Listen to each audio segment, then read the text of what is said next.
नमस्कार दर्शकों, आपके साथ एक बार फिर से हाजिर हूं मैं विवेक शर्मा और आप देख रहे हैं उत्तर बंगाल एवं सिक्किम का 24/7 television news channel SK live. अब बढ़ते आज की प्रमुख खबरों पर विस्तार से।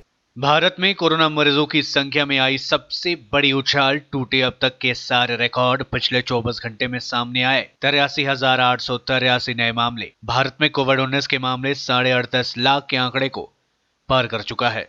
गुरुवार को कोरोना संक्रमण के मामलों में अब तक का सबसे बड़ा उछाल देखने को मिला। गुरुवार को एक दिन में 83,883 नए मामले सामने आए। केंद्रीय स्वास्थ्य एवं परिवार कल्याण मंत्रालय की ओर से गुरुवार सुबह जारी किए गए आंकड़ों के अनुसार पिछले 24 घंटे में 1043 लोगों की मौतें होने से मृतकों की संख्या बढ़कर 67,376 हो गई है। देश में संक्रमण का मामला बढ़कर 38,53,407 हो गए हैं, जिनमें 8,15,538 लोगों का उपचार चल रहा है और 29,70,493 लोगों का उपचार के बाद इस बीमारी से उभर चुके हैं। संक्रमण के कुल मामलों में विदेशी नागरिक भी शामिल है। पुलिस द्वारा कब्जे में लिए गए भाजपा कर्मी की रायगंज मेडिकल कॉलेज व अस्पताल में मौत होने के बाद बना हुआ है उत्तेजना का माहौल। ईटाहर के नंदग्राम के निवासी अनूप रॉय, जो एक भाजपा कर्मी था, पुलिस ने उसे एक पुराने मामले में जांच को लेकर उठाया था, लेकिन उसकी तबीयत खराब होने के बाद उसको रायगंज गवर्नमेंट मेडिकल कॉलेज अस्पताल में भर्ती कराया गया था, जहां उसकी मौत हो गई है। इसको लेकर रायगंज मेडिकल कॉलेज अस्पताल में बुधवार रात को काफी उत्तेजना का माहौल देखने को मिला। भाजपा नेताओं सहित सैकड़ों की संख्या में बीजेपी कर्मियों ने विरोध प्रदर्शन किया। भारी संख्या में पुलिस पहुंचकर हालत को नियंत्रित किया, लेकिन इसके बावजूद वर्तमान में भी स्थिति काफी उत्तेजनाजनक बनी हुई है। दूसरी तरफ पुलिस ने शव का पोस्टमार्टम रायगंज मेडिकल कॉलेज अस्पताल के पोस्टमार्टम विभाग में करवा लिया है। अब इसको लेकर और ज्यादा लोगों का गुस्सा भड़क गया है। उत्तर दिनाजपुर भाजपा के जिला अध्यक्ष वसुजीत लहरी ने बताया कि इस पूरे मामले की सीबीआई जांच की मांग के साथ ही उन्होंने यह भी मांग की है कि शव को फिर से मजिस्ट्रेट के सामने पोस्टमार्टम कराया जाए। दरअसल भाजपा कर्मियों को लग रहा है कि बुरी तरीके से पीटे जाने के कारण भाजपा कर्मी की हालत बिगड़ी होगी और उसकी मौत हुई है। दूसरी तरफ जिला पुलिस की ओर से जानकारी दी गई है कि अनूप रॉय को एक पुराने मामले में पुलिस ने थाना लाया था, लेकिन वहां पर आने के बाद उसकी तबीयत बिगड़ गई और उसको रायगंज गवर्नमेंट मेडिकल कॉलेज अस्पताल में भर्ती कराया गया, जहां उसकी मौत हो गई। पुलिस की तरफ से कहा गया कि वह काफी ज्यादा नशा करता था और नशे का आदी था। আমি বাড়িতে যখন থাকি ওর মা ফোন করে বললো যে এই ব্যাপার আমাকে খুঁজে পাওয়া যাচ্ছে না, তুমি কি জানো নাকি? কখন নাগাদ ফোন করেছিল? মোটামুটি সেটা দুপুরবেলার দিক। খুঁজাখুঁজি করার পর আমি বললাম যে আছে কোথাও হতো, ঘুরতে তো যাই এমনি সারাদিন তো হাসপাতালে থাকে বসে। তো বিকালবেলার দিক ফোন করলো আরেকবার, তখন শুনলাম 3-4টা ছেলের সঙ্গে বলে ওরে বাড়াইছে। ভয়ে ওর মা বলছে যে তাহলে কী হলো, 3-4টা ছেলের সঙ্গে কার সঙ্গে গেলো, ওর বন্ধুরা যদি সবাই, ওর বন্ধুবান্ধব সবাই আছে ওখানে, লোকাল বন্ধুবান্ধব যতগুলো আছে সবাই আছে ওখানটায়। তো ওগুলোই আমরা আলোচনা করছি আর কি বাড়ি থেকে। মানে ওটা কোথায় গেল, কে ছিল, মানে কাদের সঙ্গে ছিল সেটা কেউ বলতে পারতেছে না। আচ্ছা, বা কেউ দেখছে কখন বেরোছিল সেটা দুপুরবেলার দিকে। সেটা আমি ফোনে শুনছি, সেটা আমিও সঠিক বলতে পারছি না, কিন্তু দুপুরবেলার দিক থেকে ও আমি খোঁজ বাড়িতে টোলে আমি তো কিছুই বলতে পারছি না। পার্টি করতো সেটা জানি। বিষয় যে ভদ্র মহিলার ছেলে নাম হচ্ছে অনুপ রায়, এনারা পুরো পরিবার আগে সিপিএম করতেন। 7-8 মাস আগে ভারতীয় জনতা পার্টিতে ওনারা যোগদান করেন। তো যাই হোক, আজকে দুপুর 1টা নাগাদ পুলিশ সেখান থেকে নন্দনগ্রামে একটা বাজার থেকে একে তুলে নিয়ে আসে। এখন পর্যন্ত যা খবর আমরা পাচ্ছি আর এই পরিবারের লোকদের মুখ থেকে বা পাড়ার লোকদের মুখ থেকে যা শোনা যাচ্ছে, যে এই অনুপ রায়কে পুলিশ লকআপের মধ্যে বেধড়ক পিটিয়েছে, তার একটা কিডনি বাস্ট হয়ে গেছে।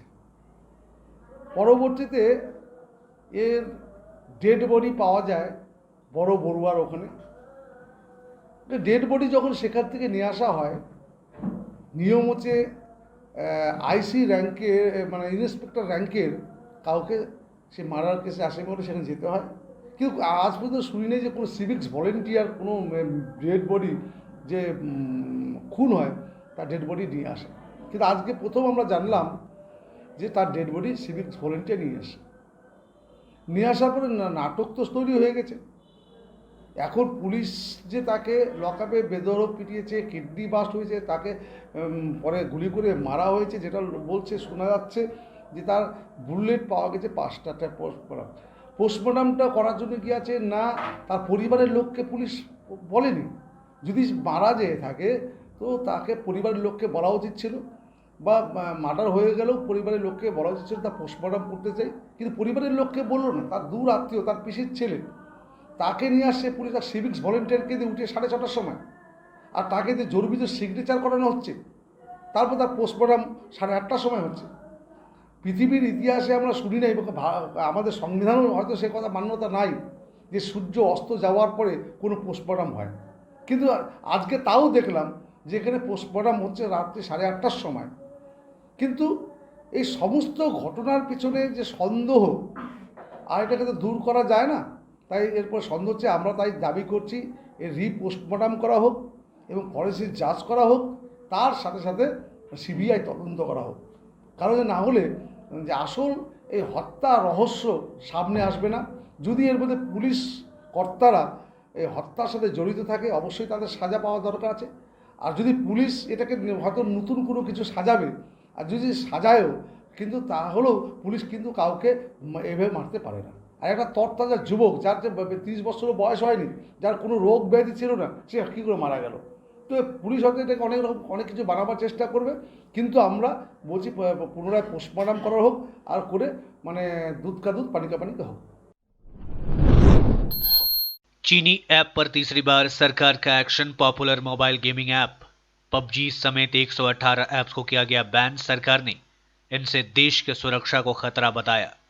15 जून की रात गलवान में हुई झड़प के 78 दिनों के भीतर सरकार ने तीसरी बार चीन के मोबाइल ऐप्स के खिलाफ सख्त एक्शन लिया है। केंद्र ने बुधवार को मोबाइल गेमिंग ऐप पबजी समेत 118 ऐप्स पर बैन लगा दिया है।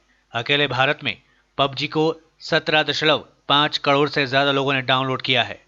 बैन की जानकारी देते हुए केंद्र ने कहा कि इन ऐप से भारत की सुरक्षा और संप्रभुता को खतरा है। गलवान में भारत चीन सैनिकों की झड़प के बाद ही पहली बार सरकार ने 29 जून को यही कारण बताते हुए 59 चीनी ऐप्स बैन कर दिए थे।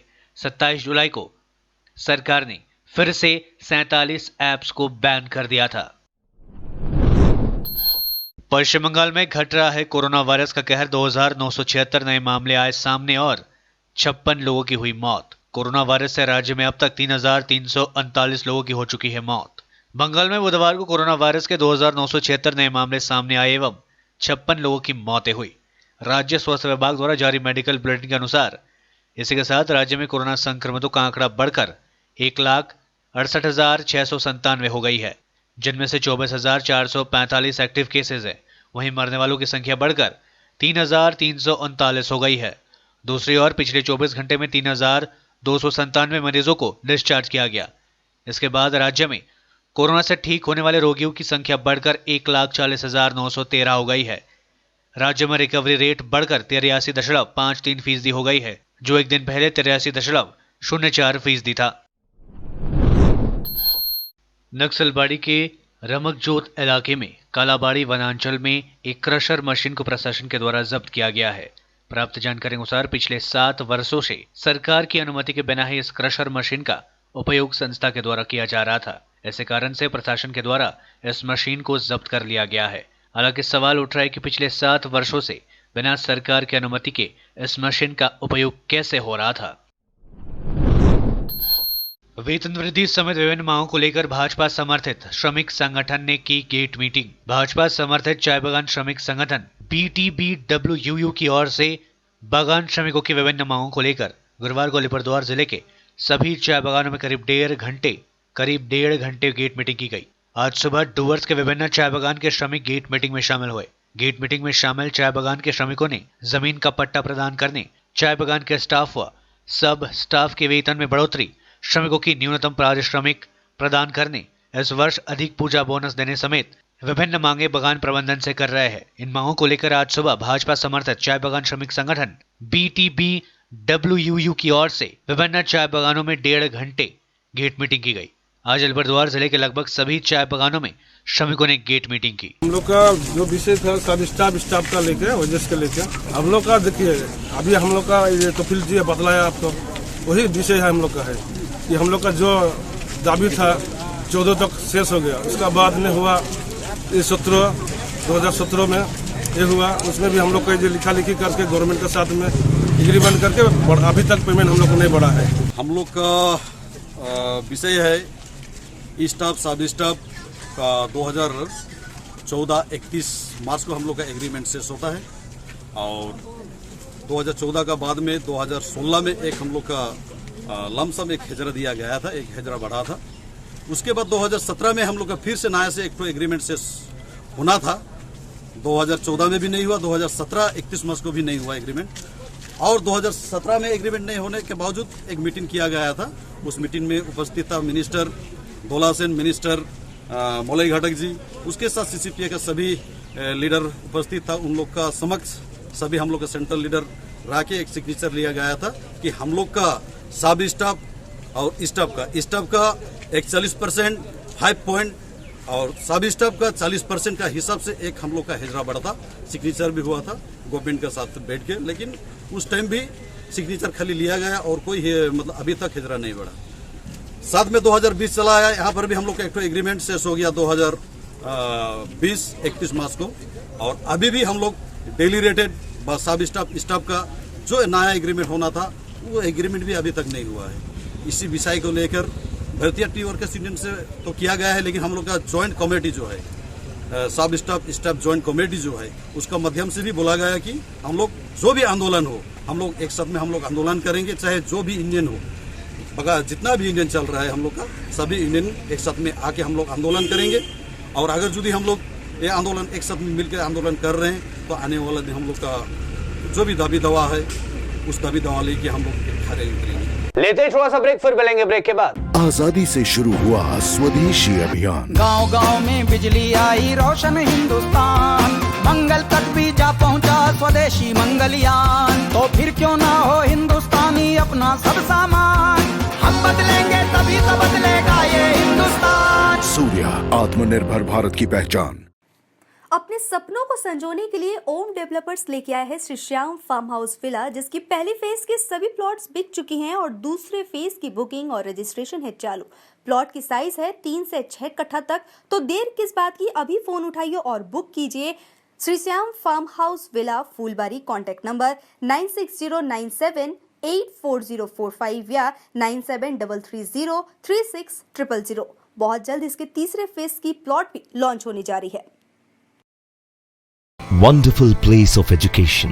ICFI University, Sikkim. Committed and dedicated faculty, career-oriented programs, comprehensive mode of learning, vibrant campus life, extracurricular and co-curricular activities, cultural programs will give you wings to your creative thoughts. Enter with aspiration, get educated with inspiration, acquire a wonderful career with perfection. ICFI University, Sikkim. कक्षा 10वीं और 12वीं के बच्चों के लिए है सुनहरा मौका। 10वीं के बच्चों के लिए है पैरामेडिकल कोर्स और 12वीं के लिए है मेडिकल कोर्स। किफायती फीस व बैंक की सुविधा के साथ विभिन्न डिग्री डिप्लोमा है उपलब्ध। सभी स्ट्रीम के बच्चों के लिए खुली है state nursing council and Rajiv Gandhi university and health science and paramedical board, government of Karnataka से मान्यता प्राप्त Adan paramedical and nursing college. Contact number 8016235569, Champasari, Siliguri. आज जहाँ कोरोना से सभी परेशान, हम लाए हैं कमाने का तरीका आसान। 21वीं सदी में महिलाएं आत्मनिर्भर होकर स्वाभिमान के साथ जीना चाहती है। अगर आप एक गृहिणी हैं और घर से ही मुनाफे वाला व्यवसाय करने का सोच रहे हैं तो आपके लिए सुनहरा मौका लाए हैं टपरवेयर के सिलीगुड़ी स्थित पूरे नॉर्थ बंगाल के डिस्ट्रीब्यूटर नारायणी पार्टी सेल्स। तो सोचिए नहीं, स्क्रीन में दिए गए नंबर में संपर्क कीजिए और विस्तृत जानकारी लीजिए।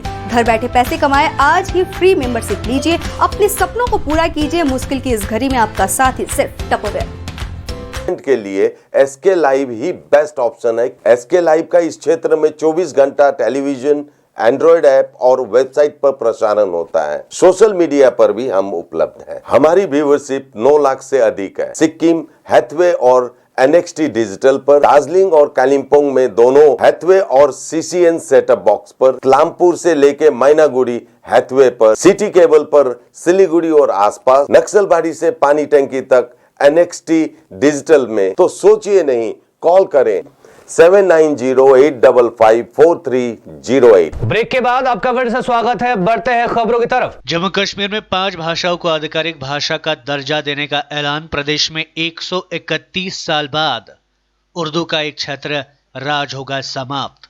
केंद्र सरकार द्वारा जम्मू कश्मीर में 5 भाषाओं को आधिकारिक भाषा का दर्जा देने का ऐलान करते ही प्रदेश में 131 वर्ष बाद उर्दू का एक छत्र राज समाप्त हो गया। भौगोलिक व सामाजिक रूप से विविधताओं वाले प्रदेश में उर्दू, अंग्रेजी, हिंदी, कश्मीरी और डोगरी भाषा को अब आधिकारिक भाषा का दर्जा मिल गया है। डोगरा शासक महाराजा प्रताप सिंह के शासनकाल में उर्दू को जम्मू कश्मीर में आधिकारिक भाषा का दर्जा दिया गया था।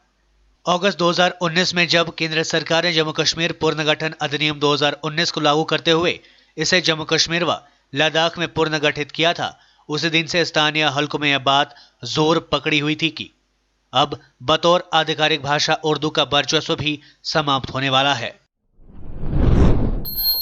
दुनिया में कोरोना संक्रमण का आंकड़ा पहुंचा 2.61 करोड़ के पार। अमेरिका में 4.80 लाख बच्चे हो चुके हैं संक्रमित।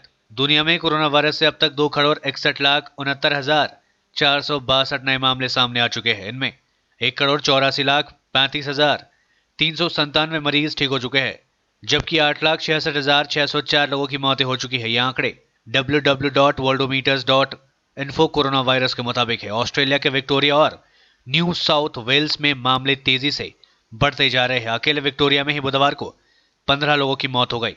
इटली के पूर्व प्रधानमंत्री सिल्वियो बालुकोस्को ही संक्रमित हो गए हैं। इधर अमेरिका में 4.80 लाख बच्चे अभी तक संक्रमित हो चुके हैं। सुशांत केस में सीबीआई रिया के पिता से आज लगातार तीसरे दिन करेगी पूछताछ। ईडी ने शौविक को समन भेजा। सुशांत की पूर्व मैनेजर बोली सुशांत ड्रग्स लेते थे। अभिनेता सुशांत सिंह राजपूत की मौत के मामले की जांच की दशा बदलती नजर आ रही है। आत्महत्या से शुरू हुई जांच हत्या एंगल से होती हुई ड्रग्स तक पहुंच चुकी है। सीबीआई की जांच का आज 14वां दिन है। इतनी लंबी पड़ताल के बाद भी सीबीआई अब तक यहां तय नहीं कर पाई है कि यहां आत्महत्या है या हत्या। उधर सीबीआई आज फिर एक बार रिया चक्रवर्ती के पिता इंद्रजीत चक्रवर्ती से पूछताछ करेंगे। उनसे पिछले 2 दिनों में 18 घंटे सवाल जवाब किए गए। सूत्रों के मुताबिक सीबीआई अब ड्रग्स को लेकर भी उनसे पूछताछ कर रही है। रिया के भाई शौविक चक्रवर्ती और एक ड्रग सप्लायर के बीच हुई व्हाट्सएप चैट वायरल हुई है। इस चैट से पता चलता है कि शौविक ने अपने पिता के लिए ड्रग्स मांगा था। इस खुलासे के बाद अब परिवर्तन निर्देशालय ने शौविक को पूछताछ के लिए 11 बजे ईडी ऑफिस बुलाया है। सुशांत की मैनेजर रही श्रुति मोदी ने खुलासा किया है कि ड्रग्स एसएसआर की लाइफ का हिस्सा बन चुका था। सुशांत के घर होने वाली ड्रग्स पार्टीज में उनकी बहनें भी शामिल होती थी। देश के प्रधानमंत्री नरेंद्र मोदी .in का ट्विटर अकाउंट हैकर ने बिटकॉइन में मांगे दान। प्रधानमंत्री नरेंद्र मोदी की निजी वेबसाइट के ट्विटर अकाउंट को हैक कर लिया गया है। हैकर्स ने कोरोना वायरस रिलीफ फंड के लिए दान में बिटकॉइन की मांग की है। हालांकि तुरंत इन ट्वीट्स को डिलीट कर दिया गया। प्रधानमंत्री मोदी की पर्सनल वेबसाइट के ट्विटर अकाउंट पर हैकर ने लिखा, मैं आप लोगों से अपील करता हूं कि कोविड-19 के लिए बनाए गए प्रधानमंत्री नरेंद्र मोदी रिलीफ फंड में दान करें। सिलीगुड़ी कॉलेज में 5 सितंबर से शुरू होगी ऑनलाइन क्लासेस। सिलीगुड़ी कॉलेज में 5 सितंबर से ऑनलाइन कक्षाएं शुरू होगी। यह जानकारी सिलीगुड़ी कॉलेज प्रबंधन की ओर से मिली है। कॉलेज की ओर से बताया गया है कि तीसरे और 5वें सेमेस्टर के लिए ऑनर्स की ऑनलाइन कक्षाएं शुरू होगी। यह ऑनलाइन क्लास अगले 1 साल के लिए होगी। छात्र छात्राओं को कॉलेज की वेबसाइट पर कक्षा की रूटीन, तारीख और समय के बारे में सभी जानकारी मिल पाएगी। वहीं जयंत कर ने कहा कि कोरोना के कारण कॉलेज 14 मार्च से बंद था। कॉलेज बंद होने से छात्र छात्राओं का सिलेबस पूरा नहीं हो सका है, जिस वजह से ऑनलाइन कक्षाओं के माध्यम से सिलेबस को पूरा किया जाएगा। एक्चुअली যেটা হচ্ছে যে আমাদের 14ই মার্চ আমাদের কলেজ বন্ধ হয়ে গিয়েছিল। এবার কলেজ বন্ধ হয়ে যাওয়ার পরে এই 5 মাস 5.5 মাস সময়, এই সময়টা কিন্তু শুধুমাত্র শিক্ষকরা তারা হচ্ছে নিজস্ব উদ্যোগে কিছু কিছু করে ক্লাস নিয়েছে সিলেবাস শেষ করার জন্য, এবং 2টো সেমিস্টারের স্টুডেন্টরা 80-85% সিলেবাস শেষ হয়েছিল। সিলেবাস শেষ হওয়ার আগেই তাদের, এখন তো এক্সাম হয়নি, উইদাউট এক্সাম তাদের প্রমোট হয়ে গেছে, কিন্তু তাদের তো শেখার ব্যাপারটা তো বাকিই থেকে গেল না। সেই জায়গাটায় দাঁড়িয়ে আগামী কবে কোভিড-19 এই সিচুয়েশন ঠিক হবে, কবে আবার ছাত্রছাত্রীরা নির্বিঘ্নে কলেজে আসতে পারবে সেটার দিকে আমরা অপেক্ষা না করে আমরা 3rd সেমিস্টার এবং 5th সেমিস্টার যারা আমাদের কাছে এক্সিস্টিং স্টুডেন্ট রয়েছে এখন আর একটা আউটগোয়িং আছে তারা বেরিয়ে যাবে এবার এই 1 অক্টোবর থেকে যে পরীক্ষা শুরু হবে সেখানে বেরিয়ে যাবে আর ফার্স্ট সেমিস্টার তারা ভর্তি হচ্ছে এখন যা শুরু হয়েছে তো এই আমার কাছে এখন 3rd সেমিস্টার এবং 5th সেমিস্টারের স্টুডেন্ট রয়েছে তাদের যে অনার্স ক্লাসগুলো আমাদের যত অনার্স রয়েছে সেই অনার্সের সমস্ত স্টুডেন্টকে আমরা লগ ইন করছি করে লাইভ অনলাইন ক্লাস আমরা স্টার্ট করছি থ্রু গুগল মিট এবং সেটা আমাদের ওয়েবসাইট থ্রুতে হবে আমাদের কলেজের ওয়েবসাইট থ্রুতে সেখানে রুটিন দেওয়া থাকবে টাইম দেওয়া থাকবে আপাতত আমাদের স্থির হয়েছে যে 5 তারিখ থেকে 5 সেপ্টেম্বর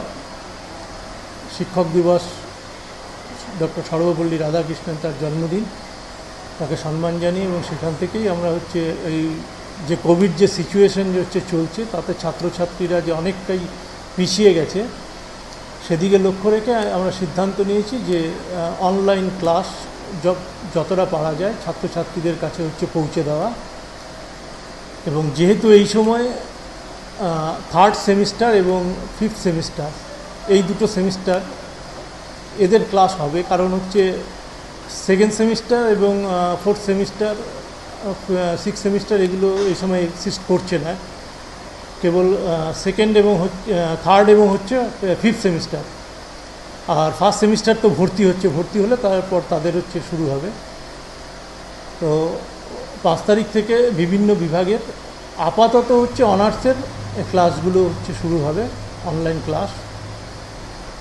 এবং সে বিষয়ে আমরা নোটিশও দিয়েছি দায়িত্বপ্রাপ্ত যারা আছেন বিভাগীয় প্রধান এবং সেই সঙ্গে বিভিন্ন যারা শিক্ষক এবং শিক্ষিকা তারা সবাই সম্মত হয়েছেন এবং তারা ওই অনলাইন বেস